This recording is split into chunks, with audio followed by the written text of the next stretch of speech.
Thank you FlexiSpot for sponsoring this video. Because LEGO isn't just about the big sets, today I'll be reviewing 10 affordable LEGO products that are all priced at $10 and see what kind of value you can get out of them. And I figured I would start with one of my least favorite LEGO systems of all time. Technic. The LEGO Technic backhoe loader is actually a neat product, highlighting at a very small scale the best this system has to offer, and something no other LEGO product at this price range usually does this well: functions. You have your standard looking hauled vehicle due to the use of the Technic beam elements, with a few panels here and there for a bit of shaping. Now, as mentioned, the functions are the highlight here, and in the back the outriggers can be lowered for extra support, so you can play out some digging action with a digger that has a wide range of movement. My favorite function, however, has to be the front scoop. We can move up and down by turning this gear up here. The scoop also has a hinge, so you can transport or dump some LEGO pieces of your own.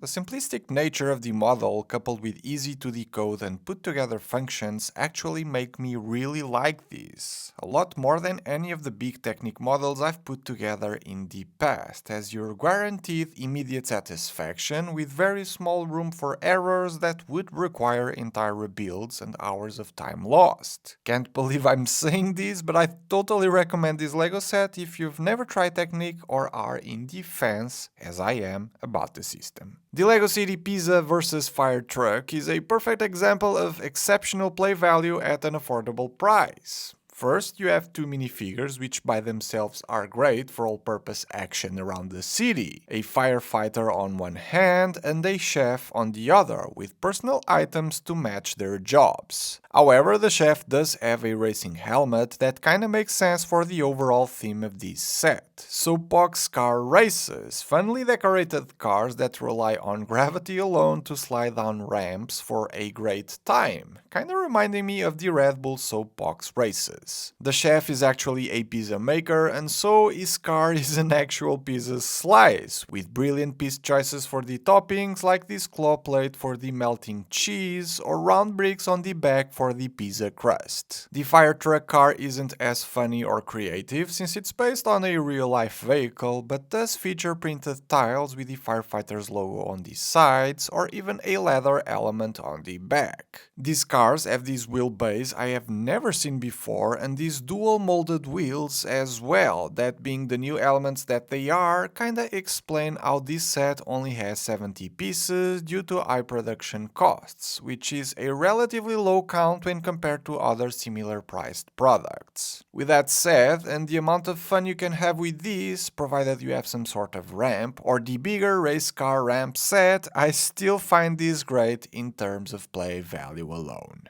The LEGO Sports Car is a significantly different product when compared to the Pizza vs Fire Truck, despite also being a city product. If the previous set focused on play value straight out of the box, I think the Sports Car went for the single vehicle over-the-top looks instead.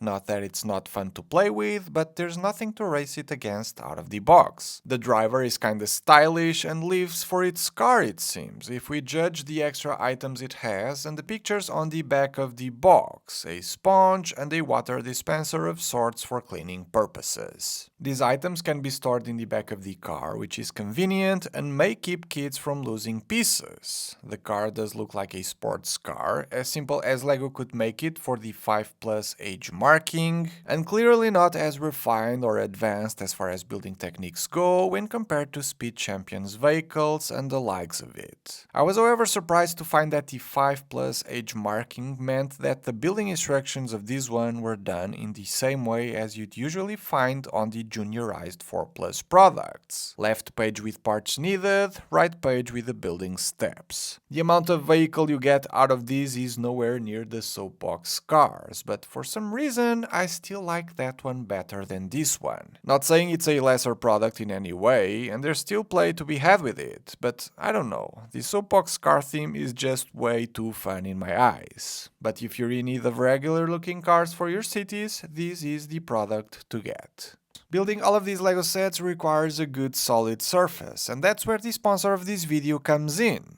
FlexiSpot was kind enough to send me the E7 Plus 4-legged standing desk, and I gotta say that I've been enjoying working on it quite a lot. Whether it's building LEGO sets, shooting LEGO videos as the ones you're seeing, or getting work done on the computer. The bamboo desktop looks great on video and feels amazing and smooth to the touch, but there's a wide variety of options you can choose from the website. The main thing about this desk though is the fact that you can customize its height at the push of one of the keypad buttons, which memorizes up to 4 different height settings, or can do its job in small increments with the up and down arrows. I'm a tall guy, yet the 7 Plus has no issues getting to my height range and does so relatively fast with a very smooth movement. Regardless of the height it's at, the desk doesn't wobble and is incredibly sturdy. So much so it can lift me with ease as the weight capacity is 540 pounds. There's also extra attachments you can have, like a cable management rack or a power strip with USB ports to match your needs. The E7 Plus offers great value compared to other 4-leg desks on the market and is several $100s cheaper than them.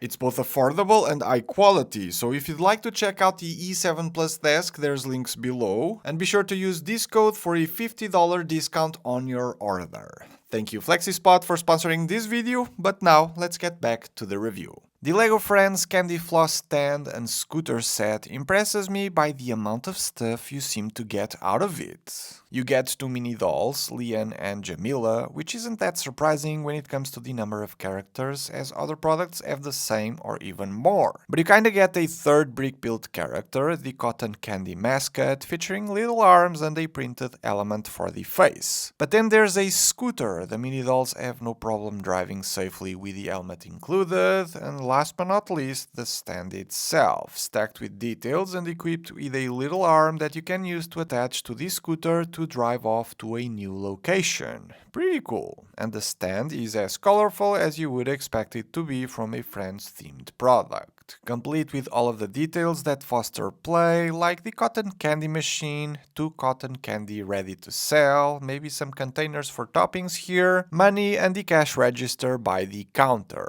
It really feels like you get a lot out of it, and Friends seem to usually be awesome at that. I'm still impressed by how much play can be had with the beach water scooter set I reviewed in the past, and this one feels like a pretty good successor at that.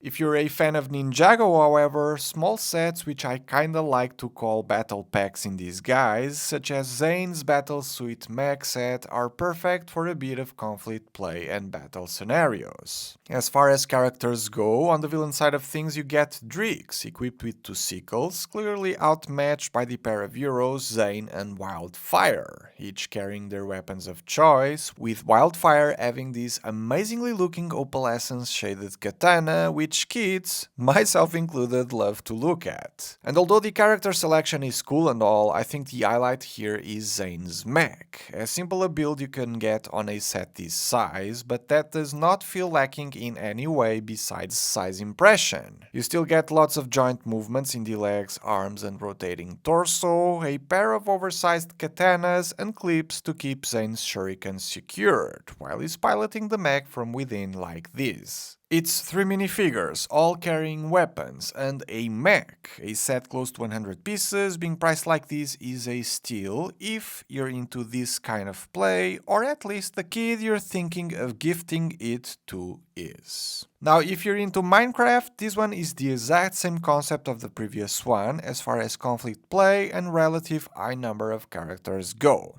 The LEGO Minecraft Nether Lava Battle has the most characters you can find in similar priced LEGO products, with a very small build to justify the box name, I guess. Speaking of, the Nether Fortress is a simple bridge structure with not a whole lot going on for it, except for the dark red pieces if you like to collect those, and a neat and simple play feature where removing the ancient debris block allows the lava to flow, similar to what you'd find in-game. It is, however, on the character side of things that I think this set shines, for in total, including popular nether mobs such as the Blaze that can spin its rods, a Wither skeleton equipped with a stone sword, a strider with saddle that can be posed despite being brick built, and Alex with a screaming face and a whip minifigure element onto which we can place the warped fungus to lead the strider. Oh, and let's not forget the diamond sword. Maybe this one is the superior character battle pack, as buying several of these sets would effectively let you have lots of useful characters you usually see multiples of in-game. And maybe lining up a few of those Nether Fortress bridges would actually make this whole thing look closer to a proper Nether Fortress. Not my cup of tea as far as themes go, but definitely a product that packs a lot of value for the right audience. While I don't really know much about Animal Crossing, I do know that small products such as stargazing with Celeste that cater to a specific fandom are usually popular. Celeste, exclusive here, follows the style of other Animal Crossing minifigures than previously in other sets, and looks quite good, especially the prints on the headpiece, and probably the reason most people would buy into this set. And then there's the main build that, while not looking anything out of this world, has many in-game items people will surely recognize, like the telescope or Celeste's astronomy book, a shooting star and star fragments to decorate the crescent moon chair, a tea set, and more. All of this is built up on different base plates which you can rearrange or combine with other Animal Crossing Lego sets you might have, making it perfect to expand your displays. When compared to other similarly sized Lego sets, it does feel like you get less out of this one due to the IP most likely, as there's about 80 pieces with this product where most others have around 100 or more. It comes down to whether or not you like the theme, but given how this is the smallest set of this franchise, if you do like it, there's probably no way you won't get it. I'll be the first to admit that this is the first Dreams set I've ever put together, but when picking this Z-Blob's Robot and Vehicle Adventure set, the 2-in-1 banner in the box caught my eyes. Right out of the box you'll get the Mateo minifigure with that cool looking classic space-inspired torso print that's dripping goo. Z-Blob is also here, and then a mech for him to latch on, and there's a lot going on with it. For starters, the overall look and color scheme looks great, and there's lots of joints that make it possible for him to pose in many different ways. But what's cool is all of the attachments. Double swords on one hand, a stud shooter on the other, and even some propellers on the back. Now, there are a few extra pieces included in the set, and this is where that 20-in-1 proposition comes in. A brick separator is provided for you to take the robot apart and then build one at a time, one of 20 different models, with a few of them being available in the provided building instructions, while the others will be available online, which you can find by scanning this QR code at the end here. This gives the set a tremendous value for allowing you to rebuild your model into a lot of different things, from cars to mechs, robots, planes, and more, which is kinda crazy for a set this size. I'm seriously impressed by the amount of effort that went into this little thing, and I think you'll be too. Now, while there's crazy rebuilding value with the Dreams set, pieces are all small and maybe harder to use, so that's where this classic theme comes in, pun intended. The LEGO Classic Creative Food Friends takes yet another spin on a theme well known for its creative building boxes of bricks that this time around, as the name implies, revolves around food. In the box you're provided with the pieces and instructions to build 4 cute models, which include a cupcake, avocado, watermelon ice cream, and a taco. What's particular about these are the cute little expressions you get with the printed smiley bricks and tiles with eyes, which the set has a bunch of extras for you to customize these to your liking. But those are not the only extra pieces included. In fact, you'll also have all of these leftovers after you're done with the 4 main builds, which is great and fosters creativity with easy to use pieces. At the end of each of the main model's building steps, there's a suggestion to make them slightly different, and at the end of the entire booklet there's a 2-pager with an extra set of ideas of models to build with the pieces of the set, which is always appreciated.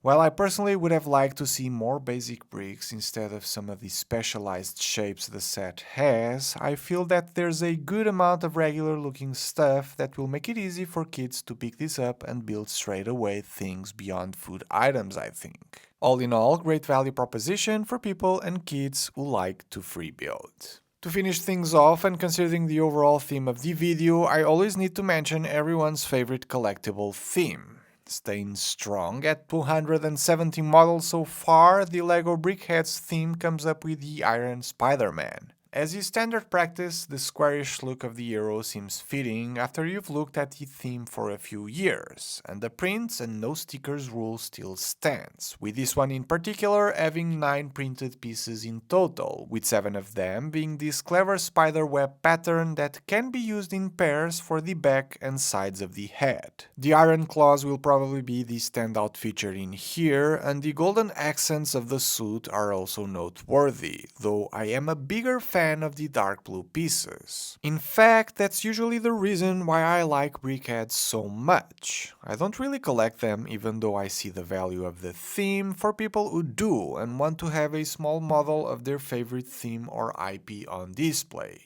For me though, brickheads are amazing sources of super useful pieces I often use on my custom LEGO builds. At 91 pieces, this one in that regard isn't one of the best offers out there. In fact, it's the brickhead set with the least amount of pieces currently for sale, but while others have small pieces to build details like hair and facial expressions, this one relies on bigger sized tiles, which kind of explains the piece disparity. $10 products are looking great, not gonna lie. There's many different kinds with many different purposes and fandoms in mind, and I honestly wish some bigger models packed as much value as some of these do, right? Would love to know which one is your favorite and if you'd like me to highlight more affordable LEGO sets in the future like this. Thanks for watching, and I'll see you all on the next one.